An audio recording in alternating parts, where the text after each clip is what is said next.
사도 바울이 예루살렘에 와서 우리가 지난번에 살펴보았듯이 어찌 보면 괜한 어려움, 하나님 말씀대로 또 하나님의 복음을 전하고자 자신을 희생했는데 그 희생에 어울리지 않는 결과들을 맞이하게 되지요. 우리가 기억하십니까? 바울이 왜 예루살렘 성전으로 갔는지, 그리고 왜 유대인들에게 잡히게 되었는지, 소란스럽게 되었는지, 다 이 모든 것들이 어찌 보면은 초대교회 예루살렘 공동체의 어려운 상황을 드러내는 것이기도 하고요. 어렵다고 표현했지만 때로는 어리석은 그러한 상황들이죠. 왜냐하면 그 안에서도 옛 습관을 버리지 못해서 옛 유대교적 습관을 가지고 또한 사람을 판단하려고 하고, 또한 자신들에게 들려지는 이런저러한 소문으로 사람을, 특히 사도 바울을 판단해서 사도 바울에 대해서 잘못된 이해와 또한 질타를 갖고 있었죠. 그래서 마치 사도 바울이 율법을 무시한다, 그리고 하나님의 말씀에 대해서 거역한다, 이런 식으로 오해를 하고 있었다라는 것이죠. 그래서 그 오해를 풀기 위하여 사도 바울은 정성을 다하죠. 안 해도 되는 것도 합니다. 그리고 또한 그 나실인의 규례에 따른 그 자신들의 정결례식을 지키고 그것을 마치는 자리에서 제사를 드려야 되는데 제물을 바칠 능력이 안 되는 사람들을 위하여서 그들에게 제물 비용도 대신 내주는 그런 일들을 행하러 예루살렘 성전에 들어갔다가 오늘 지금 현재의 자리까지 왔습니다. 로마 군인에게 잡혀서 어찌 보면 안전한 상황이 될 수도 있었는데,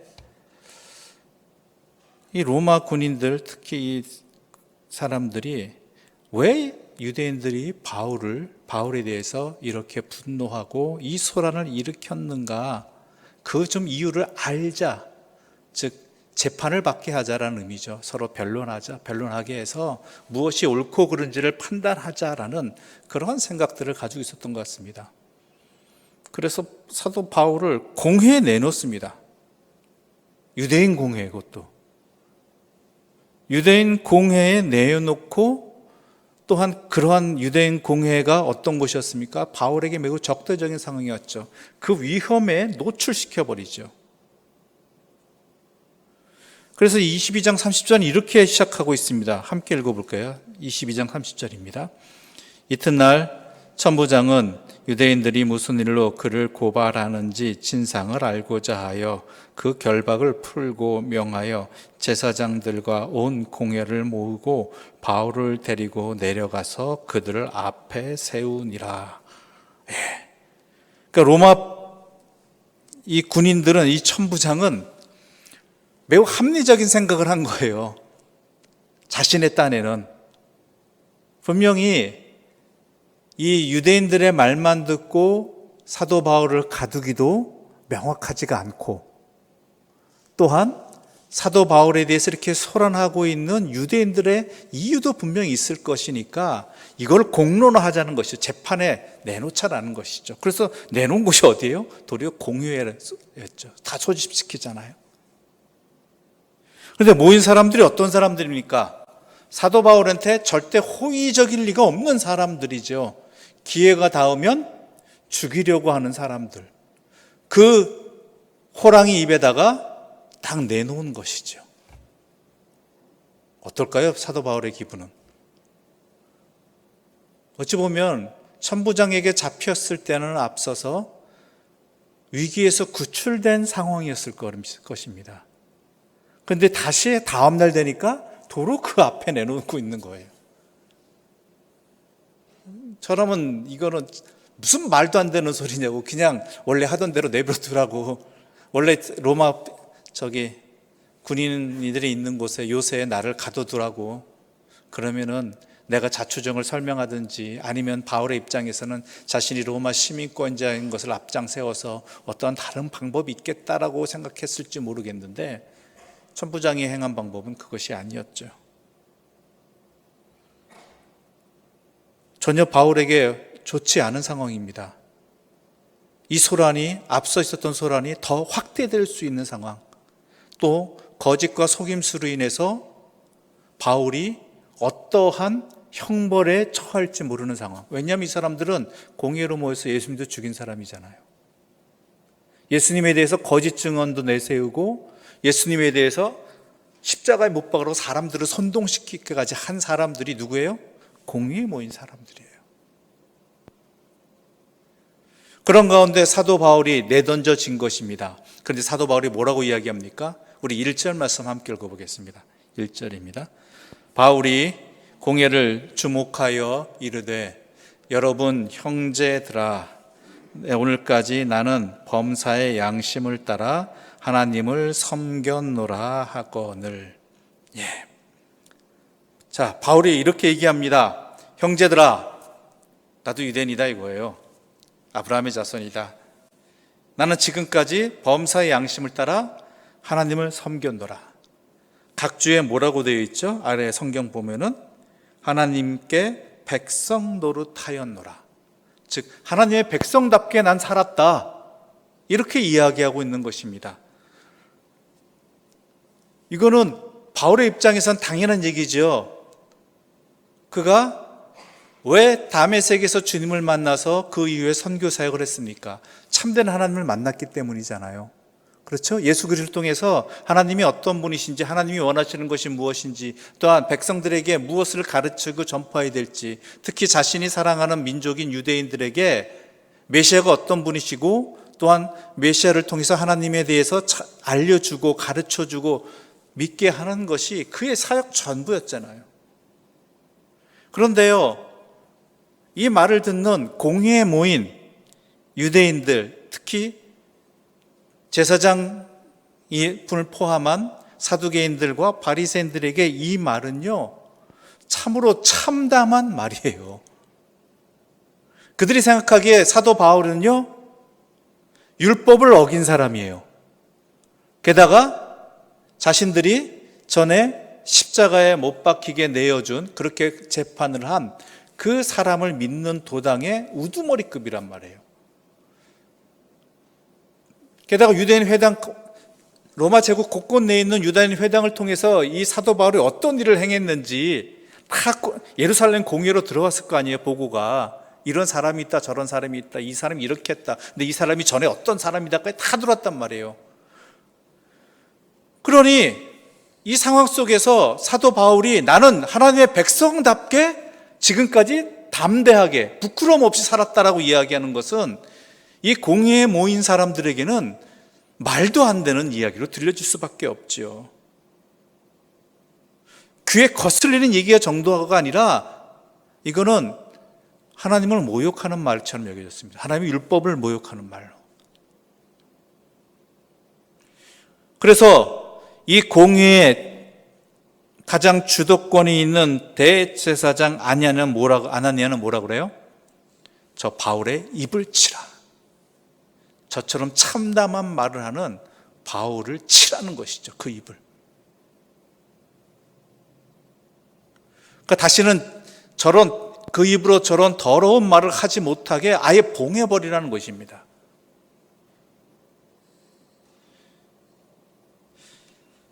그런데 이에 대해서 사도 바울은 3절에 뭐라고 이야기합니까? 3절 말씀 함께 읽어보겠습니다. 3절입니다. 바울이 이르되 회칠한 담이여 하나님이 너를 치시리로다. 내가 나를 율법대로 심판한다고 앉아서 율법을 어기고 나를 치라 하느냐 하니. 바울이 도리어 뭐라고 그래요? 회칠한 무더운 말, 회칠한 담이요, 하나님이 널 치실 것이다 라고 이야기하죠. 네가 율법대로 나를 심판한다고 이야기하지만 도리어 당신이 율법을 어기고 있는 것이다. 하나님의 말씀을 증언하는 사람에게 하나님 그 입을 치라는 것은 이건 율법에 어긋난 일이다라고 말하고 있는 것이죠. 근데 이 아나니아가 어떤 사람이었냐면요, 말 그대로 회칠한 담 그 자체였습니다. 이 사람은 헤롯 안티바스 2세 때 대제사장이 되었는데요, 이 사람이 이 대제사장이 되고 백성들에게 어떻게 인식되었냐면은 친로마의 그러니까 로마의 앞잡이로 인식이 됐어요. 그러니까 하나님의 그 성전의 대제사장이 아니라 로마의 아부떠는 이 민족을 로마에게 넘기는 그러한 앞잡이로 인식이 되었고 그렇게 행동하였다라는 것이죠. 그 이유 중에 하나는 뭐냐면 자신의 권력을 유지하기 위해서예요. 그리고 또 하나 이 사람의 특징이 뭐냐면 재물에 대해서 매우 탐욕스러운 사람이었다 그래요. 이스라엘 역사에 의하면 이 사람이 어느 정도냐 하면 성격이 매우 난폭했고 사람을 때리기를 좋아했고 더 나아가서 하나님의 11조까지 빼돌릴 정도로 물질에 탐욕적인 사람이었다는 것이죠. 그러니까 그것을 유지하기 위해서 어떻게 하나님께 의지하는 것이 아니라 로마에 의지하고 있는 것이죠. 로마의 힘을 빌리는 것이죠. 로마의 앞잡이 된 것이죠. 이 사람의 최후가 어떻게 되었냐면은 제1차 유다 독립전쟁 때 그 젤롯 당이라고 열심당이 있잖아요. 그 유대의 회복을 위해서 무장 봉기를 하는 그런 집단이 있었는데 그 사람이 그 집단에 의해서 암살당합니다. 로마의 앞잡이라고. 그러니까 훗날 맞아요. 하나님이 너를 치시리라는 바울의 말이 그대로 이루어진 것이지요.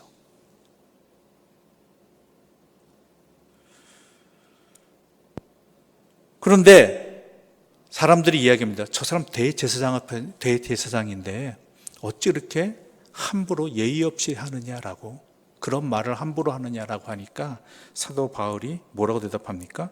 5절 말씀 함께 읽어볼까요? 참 의외의 말을 합니다. 함께 읽어보겠습니다. 바울이 이르되 형제들아 나는 그가 대제사장인 줄 알지 못하였노라.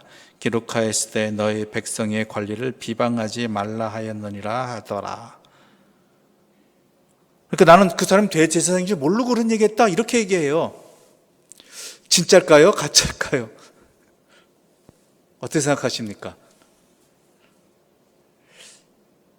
진짜라면 이유는 있습니다. 어떻게 대제사장으로서 어떻게 저렇게 천박한 말을, 율법에 어긋난 말을 할 수 있을까라고, 그러니까 그런 말을 하는 사람은 대제사장이 아닐 것이다라는 그러한 추측을 하게끔 하는 것이죠. 그러니까 저 사람이 대제사장일 없어, 제사장이면 율법도 잘 알고 그 율법을 지켜야 되는 거 잘 알고 있는데 어찌 저런 말을 함부로 할 수 있을까? 그러니까 진짜 몰랐을 수 있어요. 또 다른 한 명 측면은 알면서도 비꼬는 거죠. 난 저 사람이 대제사장이라고 인정할 수 없다라는 그것을 비꼬는 그런 말일 수도 있습니다. 어느 쪽일 것 같습니까, 여러분?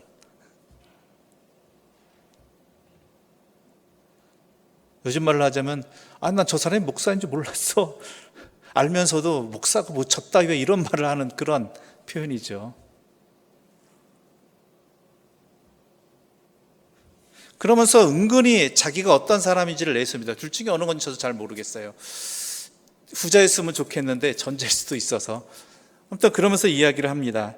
기록하시되 너의 백성의 관리를 비방하지 말라 하였느니라. 그러므로 나는 만약에 그 사람이 대제사장인 줄 알았다면 나는 비방하지 않았을 것이다. 그 얘기는 뭐예요?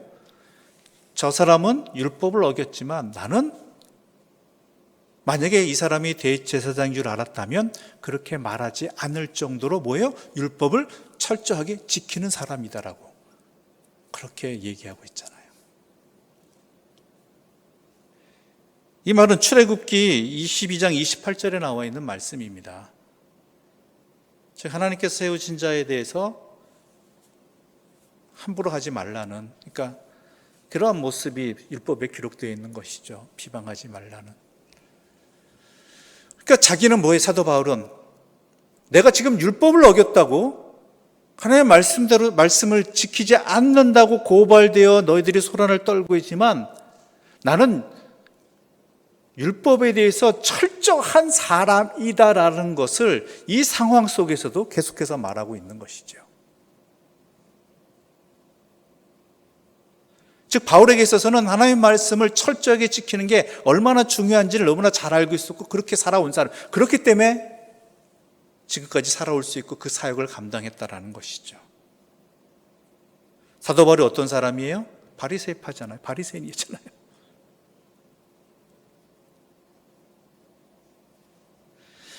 아나니아는 대제사장이었지만 하나님 말씀대로 살지 못하는 그런 어리석음을 드러냈고요. 사도 바울은요, 어땠어요? 하나님 말씀을 하나라도 철저히 지키려는 철저한 모습을 은연중에 드러내고 있었다는 것이죠.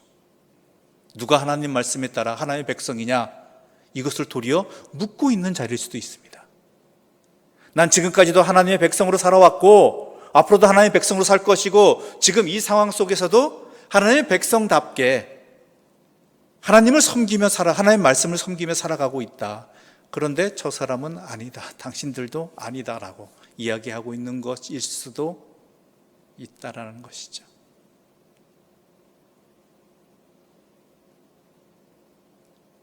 이건 참 놀라운 선포입니다. 왜냐하면 지금 있는 자리가 어떤 자리인데요? 공회 앞이에요. 능히 여기서 그 생명이 끝날 수도 있는 두려운 자리라는 것이죠. 그런데 그 사도 바울이 이처럼 당당할 수 있었던 것은 뭐예요? 용기 내어 말할 수 있었던 것은 도리어 비꼬기까지 하면서 그 자리 속을 휘어잡을 수 있었던 것은요, 그가 하나님 말씀에 철저하였기 때문이고 하나님의 뜻이 어디 있는지를 확신하였기 때문이라는 것이죠. 그래서 이러한 상황, 이러한 자리라 할지라도 하나님이 허락하지 않으시면 저들은 나를 해할 수 없다라는 확신이 있었던 것이고, 만약에 저들이 나를 해한다면은 거기가 그 상황이 하나님의 뜻이므로 나는 거기에 순종하겠다라는 그러한 믿음의 결단도 이 안에 담겨 있는 것입니다.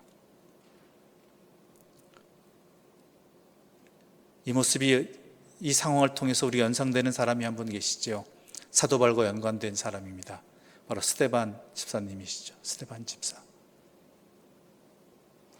사람들이 둘러싸서 그를 죽이려고 하는 그 순간에 그가 한 것은 뭐였습니까? 하나님을 증언하는 일이었고 하나님 뜻에 순종하는 일이었죠. 그리고 그의 설교를 듣고 분노한 사람들이 그를 돌로 칠 때에도 그는 그 사람들을 원망하는 것이 아니라 하나님께 자신의 영혼을 맡기는 순종으로, 또한 그들을 용서해달라는 하나님의 사랑으로 응답한 모습이 사도 바울도 경험한 사건입니다. 이와 비슷한 사건이 또한 근세에 있었습니다. 종교개혁 시대이죠. 마틴 루터가 종교개혁을 할 때 그에게 있어서 큰 시험거리가 한 군데 생겼습니다. 바로 웜스, 정확히 말하자면 보름스 그 국회라고 하죠. 그러니까 이 루터의 가르침에 대해서 독일의 황제가 이단인지 아닌지 분별하겠다고 그를 그 재판정으로 부릅니다. 그 안에는 대부분이 캐톨릭 사제들과 또한 그와 함께한 세력들이 모여 있었죠. 그곳으로 가려고 초청을 받았을 때 황제는 이렇게 약속을 해요. 만약 네가 오지 않으면 너의 죄를 인정하는 것이고 네가 잘못된 이단 사상을 전파하고 있다는, 만약에 와서 여기서 너의 견해를 펼친다면 내가 너의 안전은 지켜주겠다라고 약속을 해요. 그런데 그 약속이 지켜질 리가 없는 약속이었다라는 게 문제였죠. 왜냐하면 이전에도 이러한 형태로서 가톨릭에 대해서 저항하는 사람들, 또한 가톨릭이 잘못되었다고 선포하는 사람들을 이렇게 불러다가 재판 형식으로 해서 억울하게 누명을 씌우고 또한 불에 태워 죽이기도 하고 순교케 하는 그런 일들이 있었거든요. 그래서 루터의 추종자들은 말립니다. 똑같습니다. 가면 죽습니다. 그러니 가지 마십시오. 하지만 루터는 갑니다. 거기서 그는 온갖 모욕과 협박과 또한 회유를 당하죠. 요것만 인정하면 내가 넘어가 줄게. 요것만 네가 받아들인다면 너의 생명은 보존하겠다. 인정하겠다. 안 그러면 너는 여기가 최후의 자리가 될 것이다. 그는 밤새 기도합니다. 밤새 두려움에 떨었습니다. 그러다가 그는 결단을 깨닫게 되는 것이죠. 주여, 내가 여기 서 있습니다. 나를 도우소서. 그리고 그 앞에서, 그 보름수, 그 재판정 앞에서 자신의 가르침이 잘못되지 않았다는 것과 가톨릭의 잘못된 부분들, 특히 중세 가톨릭의 잘못된 그러한 비리들과 어리석은 가르침들을 분명하게 말했죠. 어떻게 됐을까요? 가톨릭과 또한 그에 추종하는 세력들은 마틴 루터를 죽이려고 했습니다. 그런데 하나님의 도움의 손길을 통해서 그가 갑자기 납치를 당하죠. 납치 형식을 빌은 그를 구출하고자 하는 사건이었습니다. 그래서 그는 독일의 비텐베르그 성에 숨겨지게 되고 그곳에서 숨어 지내는 동안 놀라운 일을 행하죠. 그게 뭐냐면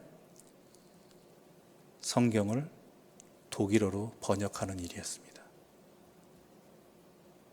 즉 하나님의 말씀을 독일 국민 누구나 읽을 수 있게, 그 당시로서는 라틴어와 헬라어만을 가지고, 히브리어만 가지고, 특히 라틴어까지만 성경이 번역되는 걸 용납하였기 때문에 일반 백성들은 성경을 몰라요. 읽을 수가 없었죠. 그래서 사제가 말하면 그게 다 맞는 것이냐 착각하고 그렇게 따랐던 그것을 벗어날 수 있도록 성경을 다 독일말로 번역해서 넘기게 되는 것이죠. 온 백성이 읽을 수 있도록. 그래서 종교개혁이 더욱 굳건하게 자리 잡혔던 것입니다. 하나님이 지켜주신 것이죠. 죽을 수밖에 없는 자리였지만. 지금 이 상황도 마찬가지죠. 사도 바울은 죽을 수밖에 없는 자리입니다. 그럼에도 불구하고 그는 하나님의 뜻에 따라서 하나님과 함께 했기 때문에 담대하게 말하고 있었죠. 그런 가운데 또한 사도 바울은 한 가지 사건을 일으켜서 이 공회로 모인 곳들의 이 어리석음을 여실히 드러내는 하나의 사건을 벌입니다. 우리 6절부터 8절의 말씀 함께 읽어보겠습니다. 6절부터 8절입니다. 바울이 그중 일부는 사두개인이요 다른 일부는 바리새인인 줄 알고 공회에서 외쳐 이르되 여러분 형제들아, 나는 바리새인이요 또 바리새인의 아들이라. 죽은 자의 소망 곧 부활로 말미암아 내가 신문을 받노라. 그 말을 한즉 바리새인과 사두개인 사이에 다툼이 생겨 무리가 나뉘어지니 이는 사두개인은 부활도 없고 천사도 없고 영도 없다 하고 바리새인은 다 있다 함이라. 이 공회가 어떤 것이냐면 70명으로 이루어졌거든요. 유대인의 최고 권력기관이고 또한 재판기관입니다. 행정기관이기도 하였습니다. 근데 이 기원이 모세가 세운 70명의 장로들에게 있거든요. 그 모임체가. 그래서 대제사장을 최고로 해서 그 아래 장로들, 서기관들이 다 모여서 함께 그 유대인의 종교 생활을 비롯한 여러 가지 것들을 재판하던 곳이었는데 이들은 말 그대로 전횡을 저질렀어요. 자신들의 뜻에 어긋나면 이러저러한 것을 끌어다 모아서 어떻게 해요? 귀에 걸고 코에 걸고 해가지고 재판해버리고 자기들의 이익이나 권력에 도전하면 그것을 또한 짓밟는 도구로서 공의회를 악용했다라는 것이죠. 그래서 그들은 악한 일에 있어서는 너무나 협조적이었는데 맹점이 뭐였냐면 사두개인과 바리새인들이 이 공의의 중심이었다라는 거예요. 이 둘은요 서로 말 그대로 주먹질만 안 했다 뿐이지 서로 너무나 달랐어요. 오늘 본문에 보면 그렇게 되어 있잖아요. 바리새인들은 뭐였냐면 율법주의 중심이었습니다. 그래서 그러니까 로마 제국 지배 하에서도 유대 문화를 또한 성서를 율법을 철저하게 지키고 또한 준수하게 하기 위해서 이 율법에 대해서 또한 유대 교적 생활에 대해서 매우 철저한 사람들이었죠. 바울도 이 바리새인 중에 한 명이었습니다. 근데 이 바리새인들은 어떤 사람이냐면은 부활도 믿고 영도 믿고 내세도 믿어요. 천국과 지옥도 믿는다는 것이죠. 그런데 또 한 부류인 제사장을 중심으로 한 사두개인, 이 사두개인은 사두계열의 제사장에서 비롯된 것입니다. 다윗 왕 때 이후에. 근데 제사장직을 유지하기 위해서 그들은 철저하게 정치적이었어요. 자신들을 지배하고 있는, 그러니까 자신들에게 힘을 줄 수 있는 그 세력에 타협하는 게 앞장섰죠. 그래서 아까 대제사장 아나니아가 친로마파라고 얘기했잖아요. 그건 대제사장만 얘기한 것이 아니라 사두개인 자체가 그랬어요. 그래서 이들은 당시 상류계층에 있었고 실권을 가지고 있었죠. 근데 이 사람들은 어떤 사람들이면 현세만 믿어요. 부활도 안 믿고 내세도 믿지 않고 지금 현재가 자신들이 살고 있는 삶이 전부라고 믿고 있었던 사람들이 이 사두개인들이었죠. 그러니까 서로 안 맞아요, 이게. 그러니까 이 맹점을 바울은 알고 뭐 하냐면은 나는 바리새인이다라고 이야기하면서 부활에 대해서 얘기해버려요. 부활에 대해서. 6절 보면 이렇게 되어 있잖아요. 중간쯤에 보면은 여러분 형제들아 나는 바리새인이요 또 바리새인의 아들이라. 죽은 자의 소망 곧 부활로 말미암아 내가 신문을 받노라. 즉 공회에 있던 사두개인들 바리새인들이 막 서로 양분하고 있는데 이 바리새인들한테 얘기합니다. 내가 재판받고 있는 게 다름이 아니라 사두개인들 때문이다. 사두개인들이 내가 부활을 증거한다고 내가 바리새인인 줄 알고 바리새인들에 대해서 어떤 건수를 잡으려고 나를 빌미로 해서 또 내가 전하는 부활을 빌미로 해서 당신들을 치려고 하고 있는 것이다. 이렇게 말하고 있는 것이죠.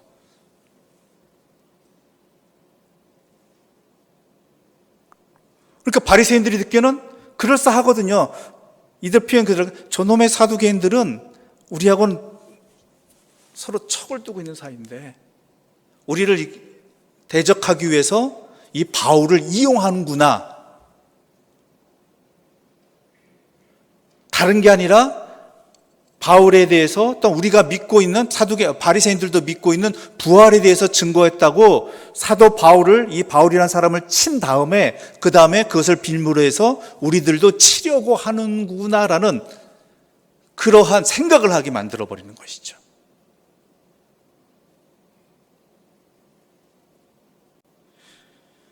그 7절과 8절 다시 한번 읽어볼까요? 7절과 8절입니다. 그 말을 한즉 바리새인과 사두개인 사이에 다툼이 생겨 무리가 나뉘어지니 이는 사두개인은 부활도 없고 천사도 없고 영도 없다 하고 바리새인은 다 있다 함이라.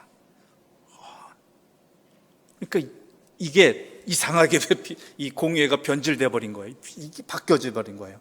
사도 바울을 하나님의 율법을 어기는 사람으로 해서 이 사람을 사도 바울을 치려고 해 모였던 곳이 도리어 엉뚱하게 사두개인과 바리새인들의 그동안 쌓인 감정과 또한 고래에 대해서 서로 대적하는 싸움터가 되어버린 거예요. 어느 정도인가 하면요 10절 읽어볼까요? 10절의 말씀 함께 읽어보겠습니다. 큰 분쟁이 생기니 천부장은 바울이 그들에게 찢겨질까 하여 군인을 명하여 내려가 무리 가운데서 빼앗아 가지고 영내로 들어가라 하니라.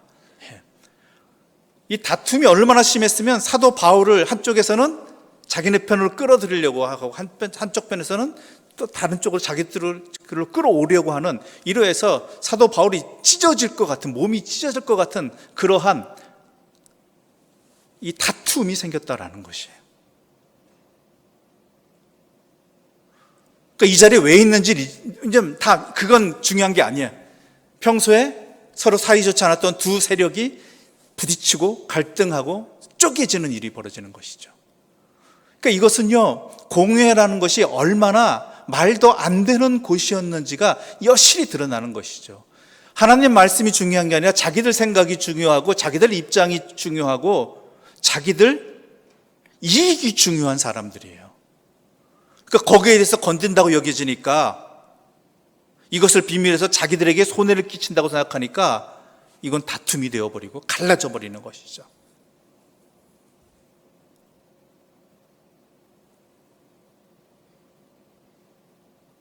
분명히 공의회는 사도 바울을 죽이려고 했을 것입니다. 그런데 서로 죽이는 곳이 되어버렸어요. 사도 바울이 아니라. 그러니 뭐 사도 바울을 누가 해칠 수 있겠어요? 없는 거예요.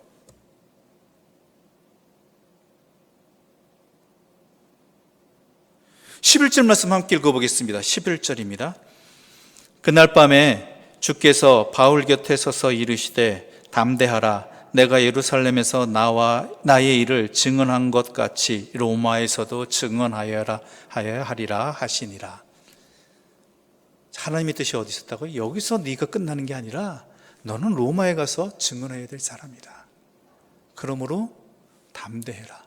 두려워하지 말라. 이렇게 된 모습을 본 것 같이 누구도 아무리 공유회라 할지라도, 예수님마저도 십자가에 서로 작당하여서 내어놓은 죽인 이 공유회라 할지라도 나의 뜻이 아니므로 너를 건들 수 없다.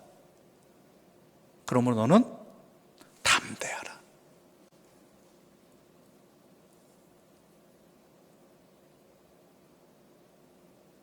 이것이 사도 바울에게 주신 하나님의 확신인 것이죠. 그러니까 사도 바울 하나를 죽이려고 하는 이것을 빌미로 해서 어찌 보면 예루살렘 교회 공동체와 또한 전 로마 제국 내 바울과 또한 그의 사역자들을 통해서 확산되어진 이 초대교회 공동체 집단을 해하려는 그러한 이들의 계획은 어떻게 해요? 자신들의 다툼으로 끝나버리게 된 거예요. 왜냐하면 이들은 이전에도 이런 일이 있었거든요. 스데반 집사를 죽이고 그 여파로 인해서 어떻게 돼요? 예루살렘 교회 공동체를 흩어버린 적이 있었거든요. 그때 예루살렘 교회 공동체가 그 박해를 피해서 소아시아나 유럽으로 다 피난해 갔잖아요. 몇몇만 남고. 마치 그와 같이 이번에도 사도 바울을 죽임을 통해서, 이 사건을 통해서 교회 공동체를 뒤흔들려고 했는데 하나님의 뜻이 거기 아니었다는 것이죠. 앞서는 왜 흩어지게 하셨는가? 흩어지는 게 하나님의 뜻이었어요. 이곳에만 모이는 것이 아니라 흩어져서 소아시아와 유럽의 각 곳에 하나님의 복음이, 예수 그리스도의 신앙이 전파되게 하는 것이 하나님의 뜻이었고, 지금은 아니라는 것이죠.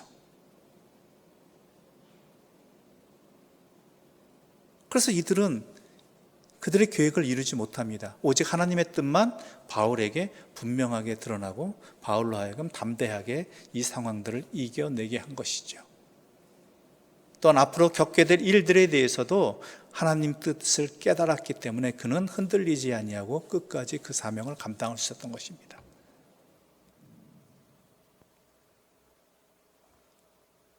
우리들은 모두 경험을 갖고 있습니다.